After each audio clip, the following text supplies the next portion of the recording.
আজ থেকে 3 দিন আগে 12ই ফেব্রুয়ারিতে ভোটের ফল যাই হোক, বিএনপি সরকার গঠন করছে, শেখ হাসিনা মার্চের মধ্যে দেশে ফিরছেন, এই হেডলাইন দিয়ে ভিডিও করেছিলাম। সেটা দেখে একজন দর্শক কমেন্টসে মন্তব্য করেন, শুরু থেকে আপনার চ্যানেলের সাবস্ক্রাইবার ছিলাম, আজ আপনাকে আনসাবস্ক্রাইব করলাম। এতদিন আশা জাগিয়ে রাখার জন্য ধন্যবাদ। বুঝতে অসুবিধা হয় না, যিনি এই কমেন্টটি করেছেন তিনি আওয়ামী লীগের দৃঢ় সমর্থক। বিএনপি সরকার গড়বে, ভোটের ফল যাই হোক এটা তিনি মানতে পারেননি। কিন্তু 13 তারিখে ভোটের রেজাল্ট বেরোবার পর যখন দেখলেন বিএনপি 2/3 বিপুল সংখ্যাগরিষ্ঠতা পেয়েছে এবং সরকার গঠন করছে, তখন তিনি পরদিনের এপিসোডে লিখলেন, আপনার প্রথম কথা সত্যি হয়েছে, কিন্তু পরের কথাটা কিভাবে সত্যি হবে? অর্থাৎ শেখ হাসিনা এবং তার আওয়ামী লীগ কিভাবে ফিরবে দেশে, সেটা দেখার অপেক্ষায় আছি। এই প্রশ্ন যে ওই বিশেষ একজন দর্শকের তার একার প্রশ্ন তা নয়। গত মাসে জানুয়ারির 19-20 তারিখে প্রতিবেদন দিয়েছিলাম, শেখ হাসিনা ফেব্রুয়ারি মার্চের মধ্যেই দেশে ফিরছেন। সেই থেকে অনেকেই জানতে চেয়েছেন, শেখ হাসিনা কি সত্যিই ফেব্রুয়ারি মার্চে দেশে ফিরছেন? কিভাবে ফিরবেন? তার মাথার উপরে তো মৃত্যুদণ্ড, তাহলে ফিরবেন কি করে? দেশে ফিরলে এই মোহাম্মদ ইউনূস এবং তার সরকার এবং জামাত, এনসিপি, এরা তো তাকে ফাঁসি কাটে ঝোলাবেন। দেখুন, আমি জ্যোতিষী বা গণৎকার নই যে শেখ হাসিনার জন্ম রাশি নক্ষত্র বিচার করে তার দেশে ফেরার কথা বলছি। যদিও ভারতের বেশ কয়েকজন খ্যাতনামা জ্যোতিষী গণনা করে বলেছেন যে শেখ হাসিনা মার্চ নাগাদ দেশে ফিরবেন। আমি গ্রহ নক্ষত্র বিচার করে তার ফেরার কথা বলিনি, বলেছি রাজনীতি ও কূটনীতির গতি প্রকৃতি বিচার করে। এই প্রতিবেদনে যেসব বিষয়ের ওপর ভিত্তি করে আমি এই পূর্বাভাস দিয়েছিলাম, অর্থাৎ শেখ হাসিনা ফিরছেন ফেব্রুয়ারি মার্চের মধ্যেই, সেই বিষয়গুলো এখানে বলবো, তাহলেই বুঝতে পারবেন তার ফেরার সম্ভাবনা কতটা বাস্তব। তার দেশে না ফেরার সবচেয়ে বড় কারণ ছিল মোহাম্মদ ইউনূসের অন্তর্বর্তী সরকার।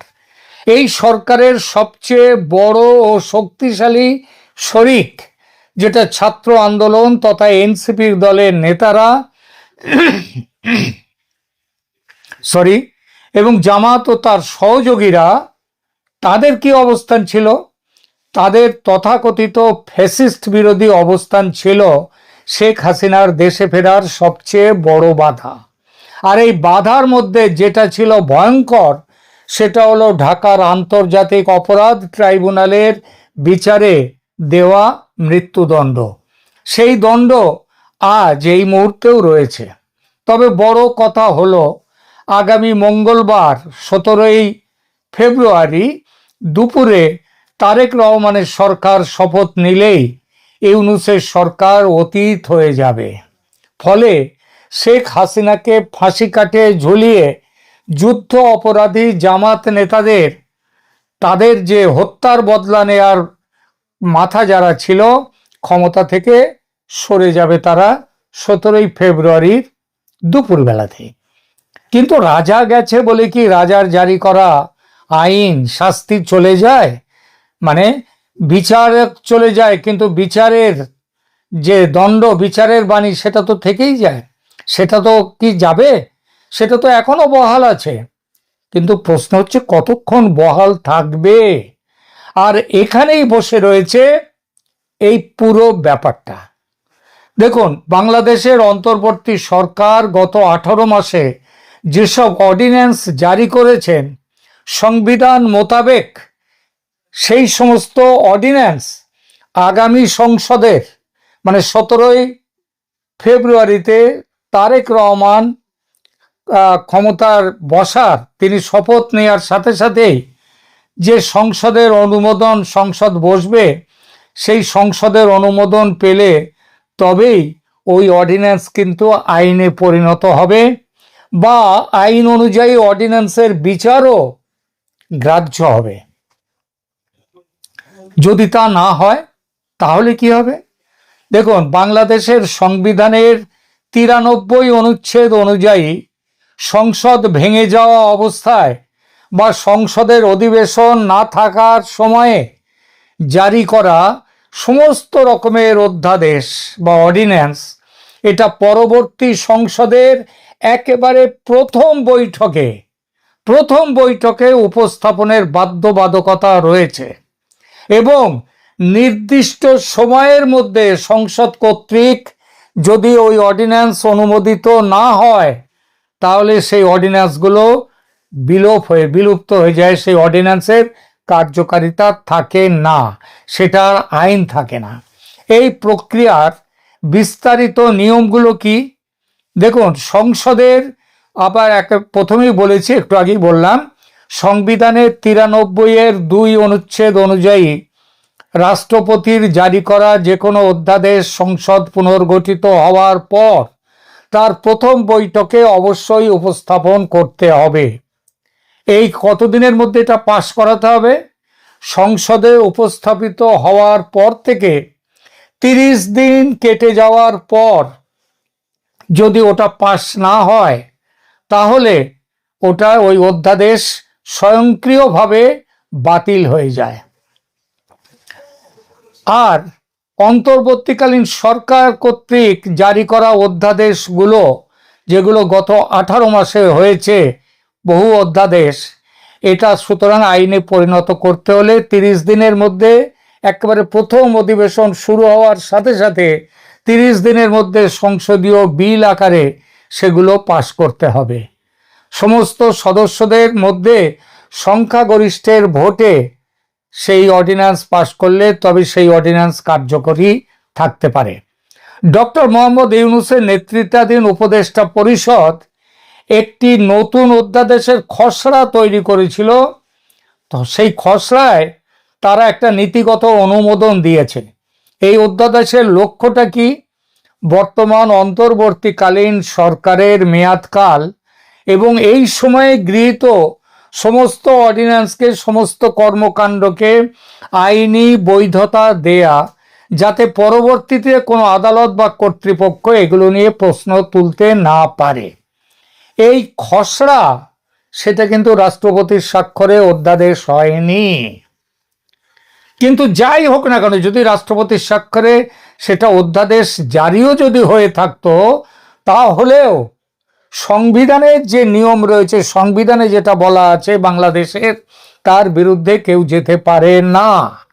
এবং সেই সংবিধান অনুযায়ী এই যে জিনিসটা, এই যে অধ্যাদেশগুলো, সেগুলো যদি ওই খসড়া অধ্যাদেশটা, সেগুলোও বাতিল হয়ে যাবে যদি না নতুন সংসদ পাশ করে।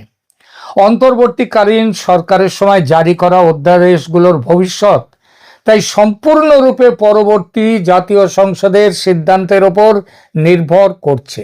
অর্থাৎ তারেক রহমানের সরকারের সংসদ, এই সংসদ, ত্রয়োদশ সংসদ চাইলে কোনো অধ্যাদেশ বাতিল করতে পারে অথবা অনুমোদন দিয়ে স্থায়ী আইনে পরিণত করতে পারে। এইবার প্রশ্ন উঠছে যে আন্তর্জাতিক অপরাধ ট্রাইব্যুনালের আইনে সেইটাকে অধ্যাদেশ জারি করে অপরাধ ট্রাইব্যুনালের মধ্যে বাংলাদেশের 71-এর যুদ্ধ অপরাধীদের বাইরে যে আওয়ামী লীগ সরকারের যে কাজকর্ম, এই জুলাইয়ের আন্দোলন অভ্যুত্থান, এই সময়ে যেসব হয়েছে, কিংবা তাদের 15 বছরের কর্মকাণ্ডকে যে তারা যুক্ত করেছে একটা অর্ডিন্যান্সের মাধ্যমে, এই অর্ডিন্যান্সে যদি বাতিল হয়ে যায় তাহলে শেখ হাসিনার সরকারের ওপরে এই আইসিটি ক্রাইম ট্রাইব্যুনাল যে শাস্তি দিয়েছে, সেই শাস্তির ব্যাপারটা কি হবে? অধ্যাদেশ বাতিল হয়ে গেল বটে, যদি পাশ না করে এই সরকার, এই সংসদ ফেলে রেখে দেয়, যদি 30 দিন চলে গেলে এমনিতেই সেটা বাতিল হয়ে যাবে। যদি পার্লামেন্টে তুললো না, কিন্তু 30 দিন চলে গেল, তাহলে আপনি সেই অর্ডিন্যান্সগুলো বাতিল হয়ে যাবে। তার মধ্যে এই আইসিটি ইন্টারন্যাশনাল ক্রাইম ট্রাইব্যুনালের যে আইন এই যেটা বিচার হয়েছে সেটাও ওই যে অর্ডিন্যান্স ওটাও বাতিল হয়ে যাবে। তাহলে প্রশ্ন থাকে, বাতিল হয়ে গেল অর্ডিন্যান্স, কিন্তু শেখ হাসিনার উপরে যে শাস্তি জারি হয়েছে সেটার কি হবে? সেটাও কি বাতিল হবে নাকি হবে না? দেখুন, বাংলাদেশের সংবিধান অনুযায়ী এবং দেশের যে প্রচলিত আইনি নজির যা রয়েছে সেই নজির অনুযায়ী এর উত্তর হ্যাঁও হতে পারে, আবার কেউ নাও নিতে পারে, বরং এটি কয়েকটা গুরুত্বপূর্ণ বিষয়ের উপর নির্ভর করে। দেখুন, সংবিধানের 93(2) অনুচ্ছেদ অনুযায়ী আগেই বলেছি যে কোনো অধ্যাদেশ সংসদে উপস্থাপনের 30 দিন পর যদি অনুমোদিত না হয় তবে তার কার্যকারিতা লোপ পায়। তবে সাধারণত কোনো আইন বা অধ্যাদেশ বাতিল হলে তার অধীনে আগে সম্পন্ন হওয়া কোনো কার্যক্রম, যেমন চূড়ান্ত রায় বা বিচার এবং তার দণ্ড দেয়া, এগুলো যদি হয়ে থাকে, দণ্ড যদি হয়, তাহলে সেগুলো সরাসরি বাতিল হয়ে যায় না, যদি না নতুন কোনো আইনে বিশেষভাবে তা বলা থাকে। এইবার দেখুন, 1973-এর যে অপরাধ ট্রাইব্যুনালস আইন ছিল, শেখ হাসিনা অন্যদের বিচার যে আইনের অধীনে হচ্ছে সেটি একটি 1973 সালের মূল আইন যেটা ছিল ট্রাইব্যুনাল, সেই আইন থেকেই এটা উঠে এসছে। বর্তমান অন্তর্বর্তী সরকার কেবল অধ্যাদেশের মাধ্যমে এই মূল আইনে কিছু সংশোধনী এনেছে।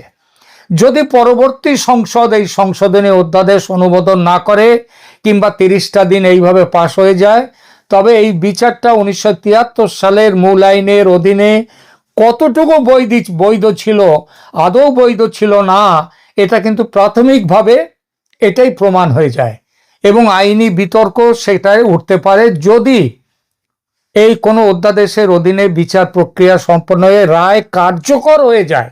এখানে তো রায় কার্যকর হয়নি, সুতরাং এখানে কি হবে?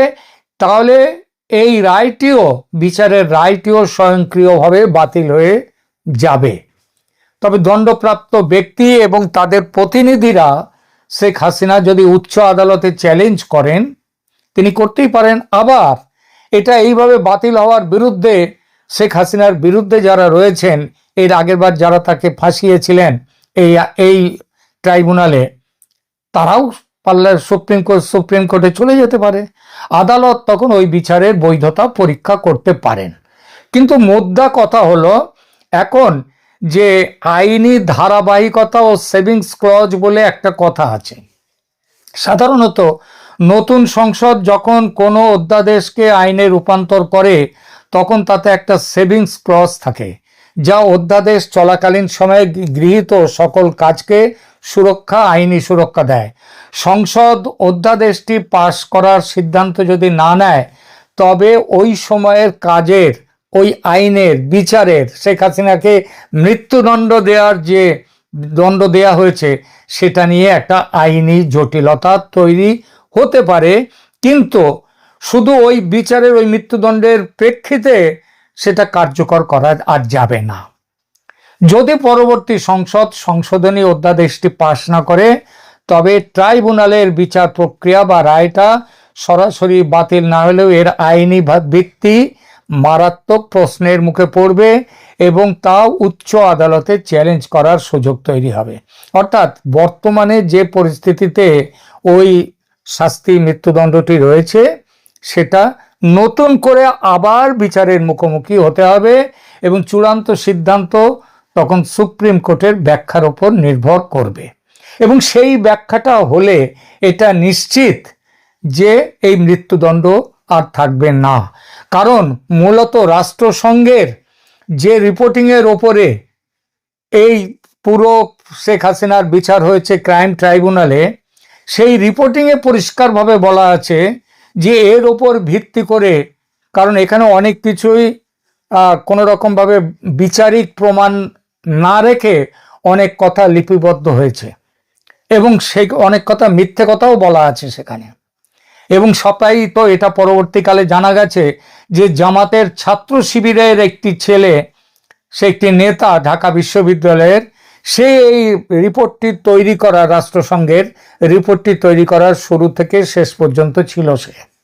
অর্থাৎ এই আইনের বলে কিচ্ছু করা যাবে না, এই আইন বাতিল এমনিতেই হয়ে যাবে। এবং সাথে সাথেই যে মৃত্যুদণ্ড দেয়া হয়েছে স্বরাষ্ট্রমন্ত্রী এবং প্রধানমন্ত্রী শেখ হাসিনাকে এবং তার স্বরাষ্ট্রমন্ত্রীকে, সেই দণ্ডও বাতিল হয়ে যাবে। আর এই বাতিল যাতে হয় সে ব্যবস্থা কিন্তু ভারত সরকার বাংলাদেশের তারেক রহমানের সাথে আলোচনা করে আগেই ঠিক করে রেখে দিয়েছেন। এবং আজকে এটা পরিষ্কারভাবে বলে দিচ্ছি, আপনারা লিখে নিতে পারেন, যে শেখ হাসিনা এই সরকারের 1 মাস হয়ে যাওয়ার সাথে সাথেই, সংসদের অধিবেশন বসার পরে 30 দিন অতিক্রান্ত হওয়ার সাথে সাথেই শেখ হাসিনা বাংলাদেশে ফিরে আসবেন, আওয়ামী লীগের নেতারাও ফিরে আসবেন। এবং ফিরে আসবেন তারা, কিন্তু বিরোধী দলও তারা নেই, কারণ ভোটে তারা ছিলেন না।